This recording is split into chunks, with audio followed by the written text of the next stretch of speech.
Olá, tudo bem com você? Bom, espero que sim. Neste vídeo vamos falar do São Paulo. Falemos desse São Paulo que venceu o Guarani por 3-2, mais uma partida muito interessante do Tricolor, na minha opinião. Na minha opinião, ao contrário do que muita gente inclusive pontua, essa vitória foi uma vitória muito importante. Foi um triunfo de muita relevância para esse São Paulo do Crespo, por vários aspectos que envolveram esta partida. Um deles, um primeiro aspecto que envolveu essa partida, na minha opinião, bem interessante, foi o fato de que o comportamento do adversário do Guarani também foi um comportamento bastante desafiador durante todo o jogo. A equipe do Bugre fez uma das melhores partidas, na minha opinião, desde a Série B do ano passado, atuando de forma bastante ousada, sobretudo quando estava pisando no setor de ataque, e no caso no setor de defesa do Tricolor. Ou seja, foi uma equipe muito desafiadora em vários aspectos. Foi uma equipe que gerou dificuldades para o São Paulo pelo lado do campo, pelo centro do campo, enfim.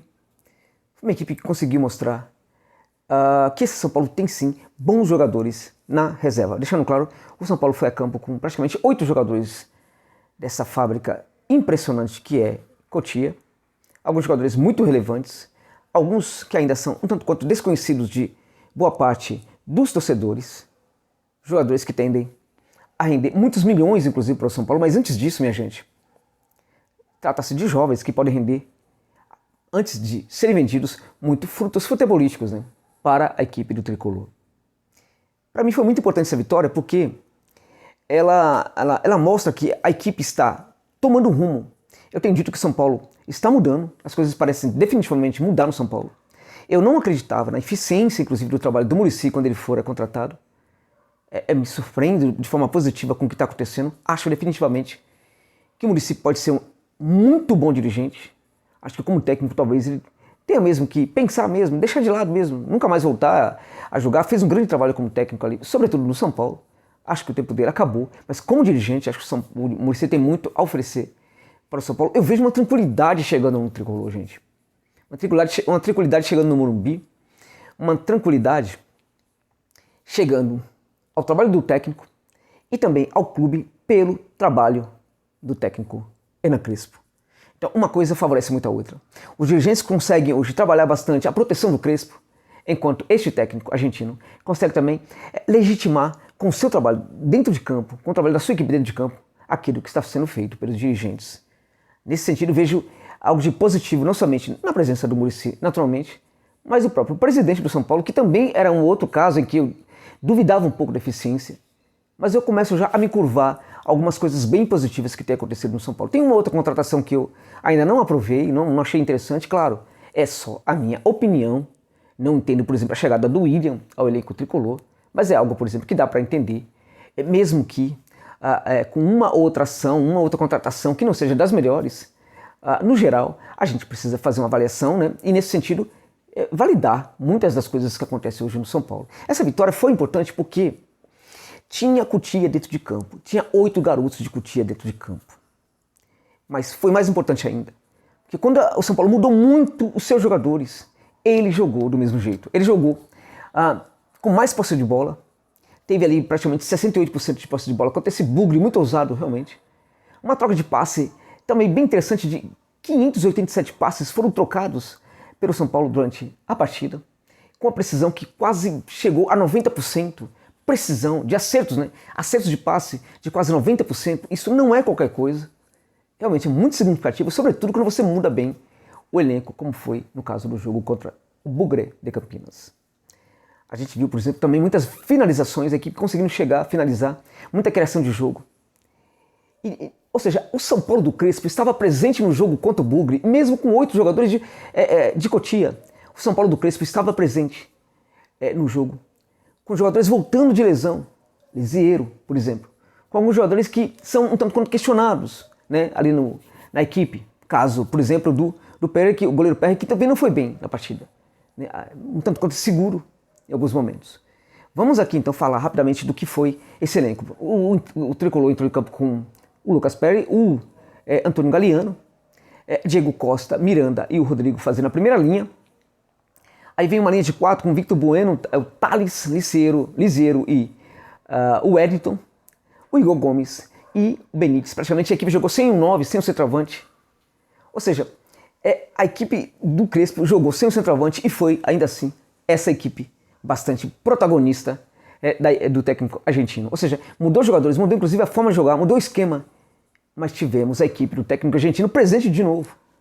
Importa demais para você, tricolor, que você considere o seguinte: lembra quando o São Paulo do Diniz tinha muita posse de bola? Não conseguia fazer gols. Esse São Paulo não para de fazer gols. Claro que a defesa tomou 2 gols nessa partida, né? Mas antigamente às vezes tomava gols e também não fazia. Criava muita chance de gol e não conseguia fazer gol. Havia ali 2 problemas no São Paulo do Diniz, que eu vejo como problemas que pouco a pouco vão ficando no passado na equipe do Crespo. Uma delas é a saída limpa do fundo, a tal da saidinha, ficou popularizada, sobretudo pelo Arnaldo Tironi, pela saidinha do Diniz, né? Aquela saidinha que não funcionava muito bem. E ao contrário do que as pessoas falavam, pensavam, ela não funcionava muito bem, não somente pela própria saída em si, mas pelo fato de não receber recepção de jogadores no ataque. A saída limpa do Diniz não criava, por exemplo, condições para jogadores um pouco mais à frente, sobretudo bem à frente, né, serem receptores da bola. Ele não criava essa situação. O que obrigava, por exemplo, na saída de bola, a uma condução, né? E essa condução que era feita pelo Luan e, inclusive, consagrou o Luan, algo que consagrou o Luan como um bom jogador da temporada passada no Tricolor. Mas a saída limpa do fundo do Diniz não funcionava. Então o Diniz tem realmente ideias ofensivas, mas nisto ele mostrava um grande limite. Mas um grande limite. As pessoas às vezes não entendem muito o que quando a gente critica um técnico, né? Quando eu, nesse canal, critico um técnico. Por exemplo, o técnico brasileiro. Muita gente, inclusive, validava o trabalho do Diniz, não queria que ele saísse, né? Eu lembro disso. Muita gente me contestava, falou, você fica querendo que o cara saia. O Diniz era para ter saído muito antes do São Paulo do que saiu. Né? E eu falava isso por causa de algumas questões, ou seja, ele postula o jogo ofensivo. Mas ele está longe de ser um técnico que saiba construir uma equipe para jogar ofensivamente com eficiência, com competência. Um dos problemas que mostra isso era a saída limpa. Ele tentava fazer essa saída, mas não conseguia criar receptores para passes um pouco mais à frente. Esse era um ponto. Outro ponto era a incapacidade, por exemplo, de gerar, por exemplo, um jogador que aparecesse no costado da zaga, gerar espaços ali entre os zagueiros, ter aquela bola ali colocada entre linhas. Isso não acontecia muito. Então São Paulo às vezes possuía a bola, tocava para lá e para cá e nada acontecia. Nada absolutamente acontecia. Curiosamente, aquela equipe do Diniz muitas vezes precisava da rapidez de alguns jogadores, do desequilíbrio de alguns jogadores. Vamos lembrar aqui. Quem foi um dos grandes destaques do São Paulo na temporada passada com o Fernando Diniz? Um dos grandes destaques, já falamos do Luan, o outro destaque, o Luciano. O Luan, por exemplo, ele se destacou em função de um problema na saída limpa, que obrigava o Luan a fazer condução. Como ele tem essa capacidade, a coisa funcionava, ele cresceu. Um outro jogador que se destacou muito foi o Luciano. Ele se destaca porque a equipe tinha dificuldades, por exemplo, nessa trama ofensiva. Não conseguia, por exemplo, gerar um bom receptor para o passe ali entre linhas, entre os zagueiros. Isso obrigava, por exemplo, a uma grande atuação do Luciano em alguns momentos. Muita rapidez, muita infiltração do Luciano, muita capacidade de romper linhas. Então isso fazia dele, por exemplo, um jogador muito destacável também no São Paulo. Então estamos falando de 2 jogadores que individualmente, um na defesa, no setor defensivo e outro no ataque, que precisavam estar muito bem, precisavam de um grande destaque individual para que os resultados positivos aparecessem. Em alguns momentos, inclusive, o Breno foi esse jogador também, que juntamente com o Luciano conseguiu fazer esse trabalho. A equipe coletiva do São Paulo falhava no coletivo. A equipe coletiva do Diniz falhava no coletivo a ponto de precisar de destaques individuais para resolver a sua partida. O Crespo muda praticamente o time inteiro do São Paulo, coloca um bando de garoto para jogar e a gente vê o jogo desse São Paulo acontecer. Então isso significa que, taticamente, esse São Paulo está evoluindo. E na minha opinião, minha gente, está evoluindo muito mais rápido do que eu imaginava. É realmente animador, muito animador ver como há uma evolução, mesmo com todos os problemas. Eu, neste vídeo, estou querendo olhar, sobretudo, para esta evolução, que para mim é notável. Quando a gente olha para esse jogo, contra o Bugre, a gente vê problemas defensivos. O Miranda falhou no segundo gol. O Miranda tendo dificuldade para sair com a bola. O Miranda parece muito distante de uma melhor preparação, de uma melhor condição física neste momento. Talvez seja caso, inclusive, de esquentar durante um bom tempo ali, o banco de reservas, até encontrar uma boa condição. Mas neste momento, ele não está bem. Assim como, na minha opinião, o Rodrigo também falha um pouquinho. Falha bastante, desatento, parece que não tem muito entendimento do que está acontecendo. Então é um outro problema ali que a gente vê no São Paulo. No mais, o Antônio Galiano que não recebia a devida atenção do Fernando Diniz. Como assim, Diniz? Você não dava atenção para esse brilhante jogador que é o Antônio Galiano? pode render muito, mas muita felicidade para a torcida do São Paulo.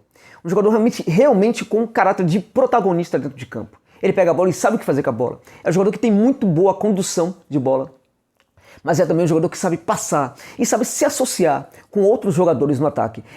O jogo dele não cai quando ele tem um jogador perto dele, precisa fazer o passe, precisa ficar na dúvida entre passar ou levar a bola. O jogo dele se qualifica, porque ele tem um entendimento correto da hora de fazer o passe e também da hora de fazer o drible. A gente vê o São Paulo ganhando profundidade, a gente vê o São Paulo ganhando a qualidade daquele passe que vem ali do fundo com o Antônio Galeano, jogador que foi subestimado por esse técnico brasileiro chamado Fernando Diniz, que é, na minha opinião, ainda muito mais valorizado por aquilo que entrega dentro de campo.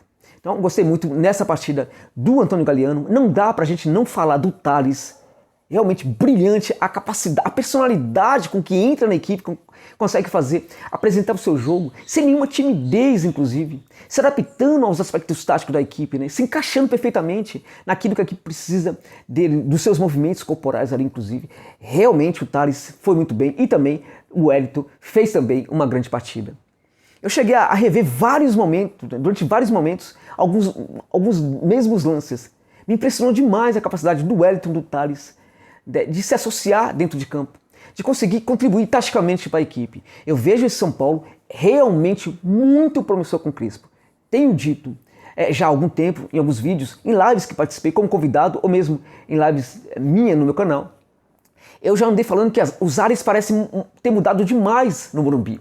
E parece que a sorte começa também a pintar, a aparecer bem mais no Morumbi. Mas não somente isso. A sorte não aparece sozinha.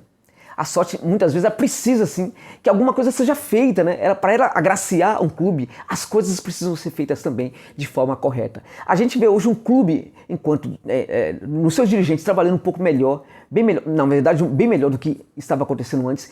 A gente vê, sobretudo dentro de campo, uma comissão técnica com um trabalho, neste momento, até este momento, na minha opinião, muito bom, muito acima daquilo que eu esperava para esse momento. E nesse sentido, eu digo para vocês até, que é um trabalho, neste momento, pela rapidez com que ele apresenta sucesso, um trabalho realmente brilhante do Hernan Crespo. Então é claro que a sorte vai olhar para essa situação toda e vai tentar agraciar muito mais o tricolor, porque a sorte ela gosta também que as pessoas façam alguma coisa, no caso que um clube faça alguma coisa de positiva para que ela também, né, consiga aparecer. Então eu acho que esse São Paulo está mudando de uma maneira muito positiva. Tem cada vez mais uma cara de equipe protagonista. E um expressinho, a gente até sonha, a gente lembra do expressinho do São Paulo do passado. Né? Quando a gente vê essa equipe ganhando do Bugre, a gente lembra do expressinho. Isso é um clube funcionando. Curioso, né? O São Paulo parece um clube tão gigantesco, né? É gigantesco, muito gigantesco, com muitas coisas ali, com uma bela canteira. E parece que precisa de poucos ajustes para que tudo funcione. Antigamente, muitos ajustes parece que não davam conta de eliminar pequenos problemas que viravam problemas medianos, médios, depois problemas gigantes. E quando se tornavam problemas gigantes, abocanhava tudo no Morumbi. E tudo ficava realmente complicado para o clube. Hoje, pequenos acertos parece que não dão conta realmente de grandes ajustes na equipe e no clube, e tudo parece funcionar. Eu realmente me impressionei demais com algumas vitórias que aconteceram até agora no Tricolor, muitos gols sendo feitos, mas na minha opinião, essa vitória sobre o Bugre foi ainda mais simbólica. Por quê? Porque ali a gente teve realmente, né, um São Paulo muito eficiente dentro daquilo que o seu treinador deseja que a equipe jogue, mesmo com muitos jogadores diferentes. Então, na minha opinião, temos aí um grande time surgindo no futebol brasileiro, um time que pode ir muito longe na Libertadores e que vai ter agora um desafio interessante contra o Palmeiras, do Choque Rei. Acho até que é muito válido que o Crespo avalie, inclusive, colocar o seu expressinho para jogar de novo, colocar esses jogadores, esse time alternativo para jogar novamente. É um bom momento, talvez, para encarar o Verdão, mas eu acho que o São Paulo pode sim pensar num time bem alternativo, porque é necessário, neste momento também, considerar os desafios que virão, sobretudo da Libertadores de América. Obrigado, meus amigos, minhas amigas, pela gentileza de ficarem comigo neste vídeo até o final.